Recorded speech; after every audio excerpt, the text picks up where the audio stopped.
खत्म मामला। मेघा जी, paper leak की घटना हो चाहे कोई भर्ती घोटाला हो, ये सब बहुत दर्दनाक है, नंदनीय है। बहुत तकलीफ होती है जब राजस्थान के नौजवानों के साथ ऐसी घटना घटती है। ये घटना राजस्थान में घटे चाहे राजस्थान के बाहर घटे, ये घटना बहुत दुर्भाग्यपूर्ण है। कांग्रेस पार्टी इसकी घोर निंदा करती है।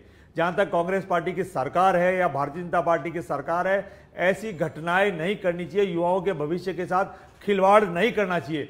अब इस घोटाले में, इस पेपर लीक घोटाले में या भर्ती घोटाले में जिन लोगों ने भी इसमें अपना सहयोग दिया है, जो लोग भी इसमें शामिल है, कानून को, सरकार को उनके खिलाफ सख्त से सख्त कार्रवाई करनी चाहिए। चाहे सरकार कांग्रेस की पहले थी चाहे आज भारतीय जनता पार्टी की है।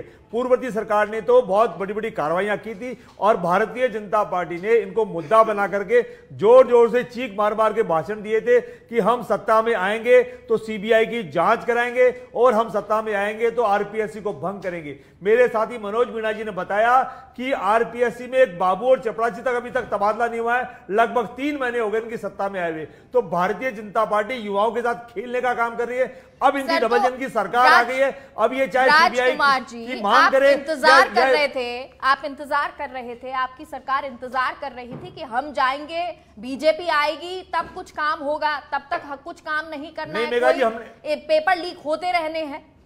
मेघा जी, हमने बहुत कार्रवाइयां करी है, कड़ी से कड़ी जोड़ी, और आप देख रहे हैं रोजाना घोटाले खुलते आ रहे हैं। कि घोटाले आज के नहीं है, ये पहले के हैं और जांचें पहले की चल रही है।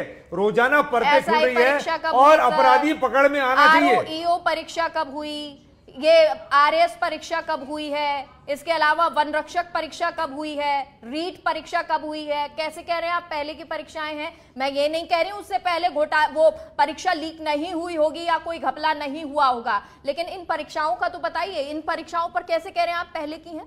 मेघा जी, कांग्रेस राज में जो पेपर लीक हुए, जो घोटाले हुए, उनकी सरकार ने जांच पड़ाई, एसओजी ने जांच करी और जांच होती होती यहां तक पहुंच रही है ना। रोजाना आप देख रहे हैं, पहले भी गिरफ्तार हो रहे थे, आज भी गिरफ्तार हो रहे थे, पहले भी बुलडोजर चल रहे थे, संपत्तियां अटैच हो रही थी और अब भारतीय जनता पार्टी बुलडोजर चला रही है। कर रहे हैं सर, एक मैं छोटी सी बात आपको बता देती हूँ, फिर उसके बाद और दूसरे गेस्ट के पास भी जाते हैं। सीएचओ की भर्ती परीक्षा थी, उसमें सबूत मिले थे और उस सबूत के बाद क्या होता है कि 1 साल तक एसओजी में फाइल दबी रहती है, लेकिन उस सीएचओ की परीक्षा के लिए कुछ नहीं होता है। 20 फरवरी 2023 को एसओजी में रिपोर्ट दी थी, लेकिन मामला कब दर्ज होता है? 8 फरवरी 2024, 1 साल बाद। इसका जवाब है आपके पास?